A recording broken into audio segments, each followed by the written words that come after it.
আসসালামু আলাইকুম বন্ধুরা, স্বাগতম আরেকটি নতুন ভিডিওতে। আজ আমরা আমাদের ফাজিলে ফাজিলে আ-অনু বইয়ের দ্বিতীয় ক্লাস নিয়ে এসেছি। আগের ক্লাস যারা দেখেছেন তারা আসলে কিছুটা হলেও আশা করি ধারণা পেয়েছেন যে আমরা কিভাবে ক্লাসগুলো করব। তো সবার প্রথম আমরা আজকের যে ফার্স্টের শব্দ সেটি শিখে নিই। প্রথম রয়েছে দোবে। দোবে অর্থ কোথায়। মা, মা অর্থ কিন্তু। এ অর্থ হলো এবং। অ অর্থ হলো অথবা। এবং সর্বশেষ হলো ফেরো।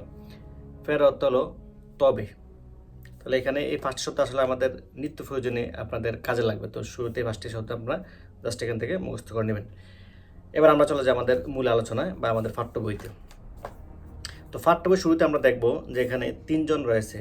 গত ক্লাসে আমাদেরকে দুইজন লোকের সাথে পরিচয় করেছিল, একটা হলো লিয়াং আর একটা হলো লামিন। আজকে নতুন একজন সদস্য এখানে যুক্ত হয়েছে, সেই সদস্যের নাম হলো ইরিনা। ইরিনা একজন মহিলা। তো চলুন আসলে আমরা এখানে পড়তে চেষ্টা করি, তাহলে বলবো যে এদের মধ্যে কী আলোচনা এখানে হয়েছে। তো সবার প্রথমে রয়েছেন বুনজর্ন। তো বুনজর্ন মানে শুভ সকাল, সেটা আমরা আগের ক্লাসেই জেনেছি। এবার লিয়াং প্রথমে কথা শুরু করলো। লিয়াং হলো যে এই যে চাইনিজ যে ব্যক্তিটি, এটি হলো লিয়াং।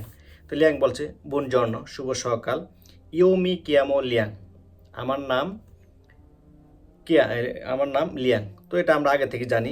এ তু এবং তুমি কে।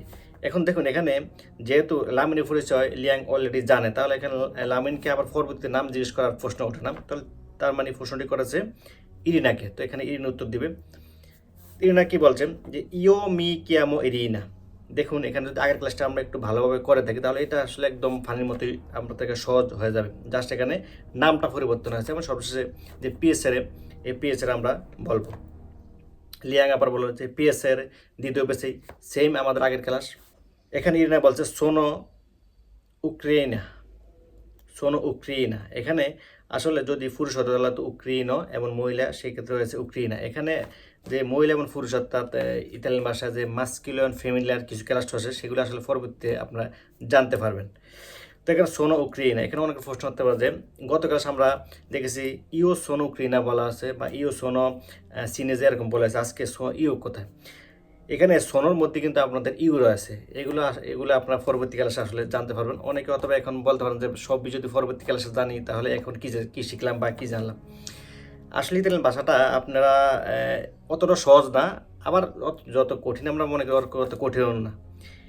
শুরুতে আমরা এগুলো একটু বুঝলে পরবর্তী ক্লাসগুলো আসলে আমাদের অনেক সহজ হয়ে যাবে। এখন যদি আমি সেসব বিষয় নিয়ে আলোচনা করি তাহলে আসলে ইতালিয়ান ভাষার যে আগ্রহটা আপনাদের মধ্যে থেকে হারিয়ে যাবে। তো সেই ক্ষেত্রে আমি দেখা গেছে আমার বিভিন্ন জায়গায় বলতেছি পরবর্তী ক্লাসে আমরা ওগুলো শিখবো। আর এগুলো আপনারা যখন ধাপে ধাপে শিখবেন তখন আসলে যে ভাষা শেখার যে মজাটা ওইটা আলাদা পাবেন। তো চলুন আমরা আলোচনা চলে ফিরে আসি। তো সোনো উক্রেইনা অর্থাৎ আমি ইউক্রেনের দি কিয়েভ। কি বলে কি তার একটি জেলা বা একটি প্রদেশ নাম, এটা আমরা আগেই শিখেছি। তু আবার সে লিয়াংকে প্রশ্ন শুরু দিল যে তুমি। তো লিয়াং যেহেতু সিনেজ থেকে এসে, তো লিয়াং বললো কি যে ইউ সোনো সিনেজে। দেখুন এখানে আবার ইও দিয়েছে, অর্থাৎ আপনি চাইলে এখানে শুধু সোনো ব্যবহার করতে পারেন বা চাইলে ইও যোগ করে দিতে পারবেন। সিনেজে দিয়ে ফিয়েক করেন, এটা আগেরই ক্লাসের উত্তর। ইরিনা লুই কমিসি কেয়ামা।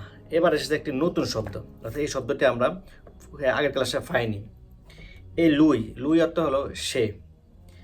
কমে সি কেয়ামা, কমে সি কেয়ামা, তার নাম কি। এখানে যে সি এসেছে এবং কিয়ামা এসেছে এগুলো আসলে গ্রামারের কিছু ফার্ট, এই জন্য এখানে আসলে কিয়াম এসেছে। তো আমি একটু সাধারণভাবে আপনার দেখে বলে দিই। যেমন শুরু হচ্ছে কিয়ামো।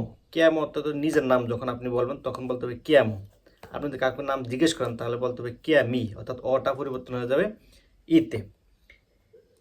এবং যদি অন্য কারো নাম জিজ্ঞেস করেন অর্থাৎ সরাসরি তার সাথে কথা না বলেন তাহলে সেক্ষেত্রে বলবেন আ, অর্থাৎ অ, ই এবং আ, এই তিনটে এখানে পরিবর্তন হয়ে যায়।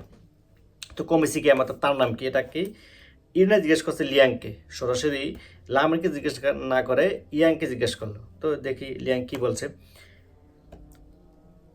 লুইসি কিয়ামা। তাহলে দেখুন লামিন কিন্তু কোনো কথাই বলছে না এই পার্টে আমাদের। তো লিয়াং বলছে যে লুইসি কিয়ামা, অর্থাৎ তার নাম লামিন। যদি লামিন নিজে বলতো তাহলে এটা হতো ইও কিয়ামো লামিন। এখানে আশা করি আপনারা বুঝতে পারছেন যে তাকে বলাতে এখানে কিয়ামা হয়েছে। যদি নিজে সরাসরি বলতো তাহলে বলতো ইয়ামো লামিন। ওকে, এবার ইরেনা বলছে, ইরেনা আবার বলছে যে দি দোবে লুই। কাকে জিজ্ঞেস করছে? লুই যেহেতু বলছে তার মানে সরাসরি কিন্তু লামিনকে জিজ্ঞেস করে না, জিজ্ঞেস করছে লিয়াংকে। তো লিয়াং বলছে লুই এ গাম্বিয়ানো। যেহেতু আমরা জানি যে লামিন হলো গাম্বিয়ানো, তো এখানে লিয়াং বলছে লুই এ গাম্বিয়ানো, তো সে হয় গাম্বিয়ানো। তো মোটামুটি এ হলো আমাদের এখানকার যে ফাট। এবার চলুন আসলে নিজে আমাদের কিছু খালি ঘর আছে সেগুলো পূরণ করতে হবে। তো শুরুতে আমি আপনাদের একটা দেখিয়ে দিচ্ছি, বাকিগুলো আপনারা নিজেরা করার চেষ্টা করবেন। এখানে অনেকগুলো খালি ঘর রয়েছে এবং পাশে ধরে একটি ছবি রয়েছে। এই ছবি দেখে দেখে আমরা এই ঘরগুলোকে পূরণ করবেন। কমেসি কেমা লেই, অর্থাৎ এই যে মহিলাটি রয়েছে সেই মহিলাটি কে? লেসি কেমা, অবশ্যই আপনার তার নাম জানেন, তার নাম হলো ইরিনা। তো এখানে আমরা ইরিনা দিব। দি দোবে ইরিনা, ইরিনা কোথা থেকে এসেছে বা কোথাকার? তো লেই এ আমরা জানি ইরিনা হলো উক্রেনা, তো এখানে আমরা লেই এ উক্রেনা দিয়ে দিবেন। এরকমভাবে যে দেখুন লিয়াংয়ের ছবি রয়েছে, তো লিয়াংয়ের এই ঘরগুলো এখানে পূরণ করবেন যে লিয়াংয়ের কী নাম এবং সে কোথা থেকে এসেছে। এবং তৃতীয় ছবিতে আমরা অবশ্যই তাকে চিনি যে সে হলো লামিন, যেমন এসেছে গাম্বিয়ানো থেকে, এগুলো সেখানে পূরণ করবেন। এবার আসেন যেই একটি ঘর আছে কমপ্লেতা, তো আগের মতন এখানে এগুলোকে পূরণ করতে হবে। ঘরটি দেওয়া রয়েছে, আপনি এগুলো শুরুতে নিজেরা যেহেতু আগে একটু মুখস্থ করেছেন সেটা এখানে পূরণ করে দিবেন, না দেখে থেকে উপরের যে বুনজন যে ফাটটুকু, এই ফাটটুকু না দেখে থেকে এখানে পূরণ করে দিবেন। দেওয়ার পর যখন আপনাদের ফাটটু এখানে পুরোপুরি কমপ্লিট করা শেষ হবে, আবার উপর থেকে মিলে নেবেন। অর্থাৎ একই রুলস কিন্তু আপনারা বইতে এভাবে ফলো করে যাবেন। এবং নাম্বার 4 রিওর্দিনা লে ফারোলে। তো জানি রিওর্দিনা মানে কি, যে আমরা এখানে বাক্যগুলো এগুলো রয়েছে, আমরা এগুলোকে সাজাবো। তো সাধারণত এটা আশা করি আপনারা পারবেন এবং এখান থেকে সাজিয়ে নেবেন, সাজিয়ে নিয়ে ফরবিতা উপরে মিলাবেন।